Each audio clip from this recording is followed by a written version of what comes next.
Hello, this is Kate from dailytarotgirl.com, and this is your weekly tarot card reading. And as per my Facebook poll, I am using the Anna Kay Tarot. So I gave you guys a choice on my Facebook page. I said, do you want me to use the Anna Kay Tarot or the Housewives Tarot? And I think it was 67% said Anna Kay Tarot. So that's what I'm using. And I haven't used the Anna Kay Tarot for a little while, so it'll be nice to use it for this reading.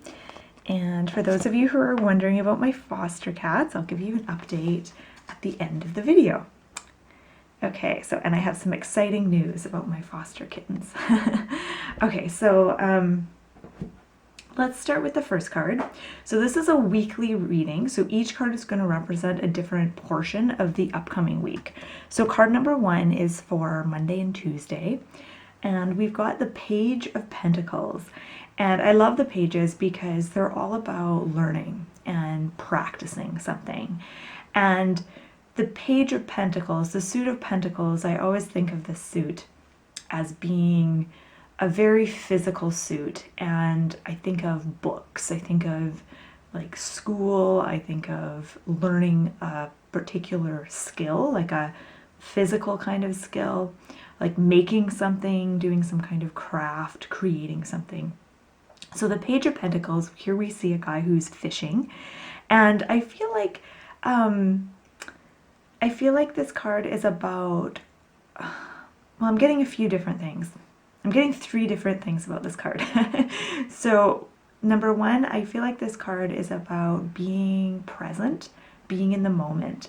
I've never been fishing myself, but I've heard from people that do fish that it's one of those things that allows you to be really still and quiet and just really in the moment. So I feel like the beginning of the week can really be enriched by doing the kinds of activities that allow you to be very present, very in the moment.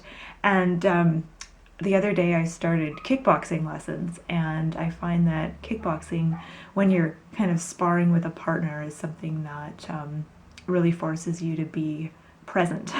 You can't let your mind wander at all. And that's totally different from fishing, but it's just another example of something that just forces you into the present moment. The other thing I'm getting with this card is that this card is about learning a new skill or developing an existing skill of some sort. And I said there was 3 things that I got from this card. Okay, maybe it was just 2. I can only remember 2 now.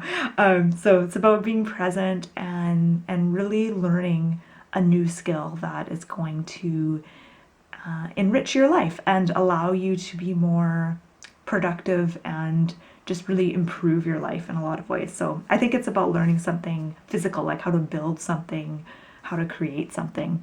And then as we get into the week, Wednesday and Thursday, we've got the Ace of Cups.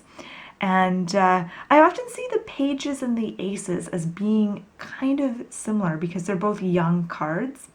The page, of course, is about like learning and starting something. And similarly, the ace is about new beginnings.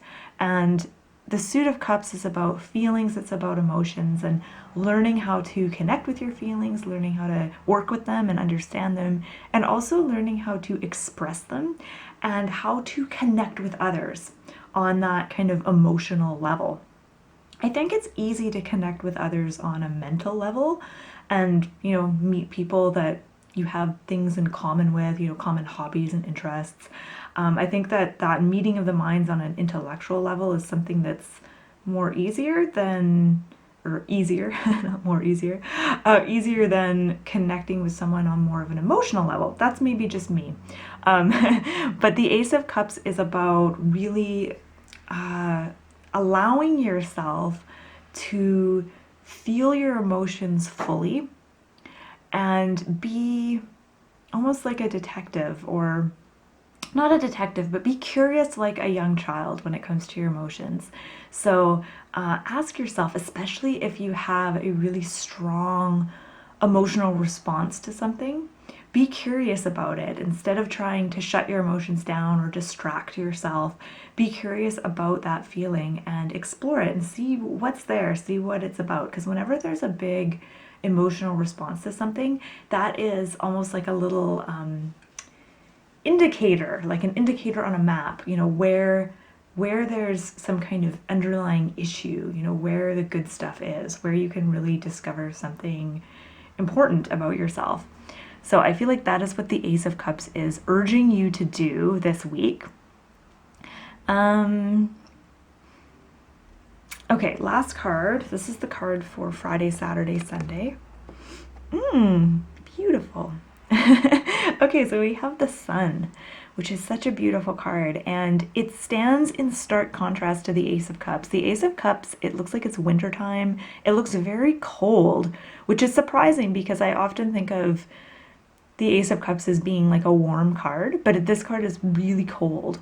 And then we've got the Sun, which is so warm. There's so much warmth there.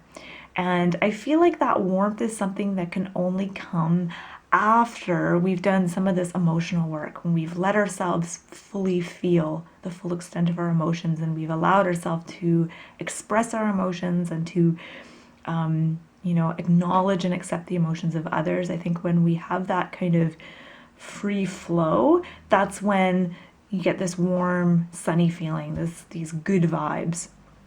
There's something else about this particular card though, and it's so wonderful that this card has shown up on the weekend. And I'm reminded of this feeling that I had the other day, where all of a sudden I felt this immense sense of well-being, and it felt as though the sunshine inside of my body had been switched on. It was like all of a sudden it just felt like the sunshine in my body was like on, and I just felt this warm glow from inside of myself. And it was really quite a wonderful, quite a special feeling. And I think that the message with this card is that we all have a sun inside of ourselves, and I think that things can cloud it, things can get in the way, you know, feeling certain feelings, or I should say the like blocking certain feelings, or not wanting to look at something, not wanting to face something, fear, all of these things I think kind of can block your inner sunshine. And I think this is what the real work in the Ace of Cups is about. It's about allowing things to flow so that you can unblock that sunshine. You can kind of get rid of all that cloud cover and allow sort of your essence, your soul, and your sunshine to glow as much as it possibly can. And I think it's important to learn different ways that we can do this, whether it's certain activities, certain techniques, but I think that is kind of the goal of the week, or the message of the week, is that, you know, it's time for you to switch on that sunshine inside of yourself and let yourself glow. Okay, so I want to give you a little update on my foster kitties. So I've got, I think if you watched last week, I separated Flash. This is Flash. I separated her from her sister Cammy for a week, and the idea was that Flash could come out of her shell more and bond with me, and that didn't really happen. So Flash just stopped using the litter box completely and was really stressed out. So after a week of that, we brought Cammy back, and I don't know if you remember, but Cammy was, like, last time I showed her, she was really hissy and tried to bite me every time I approached her. Since coming back, Cammy has been totally calm and totally lovely, and I'll even show you to prove it. I'm gonna approach her, and she will not bite me. Hello, Cammy. Oh, she's nervous about the camera. It's okay, girl. Oh, right after I said she doesn't hiss at me. Well, I think it's the camera that's freaking her out. So anyways, Cammy's been really good. She's let me pet her a lot. And Flash, who's hiding, she's still nervous, but she's doing way better. She's using her litter box again, and she's doing really good. But both kitties are now very comfortable with pets. They're very affectionate. They seem to be enjoying being pet more.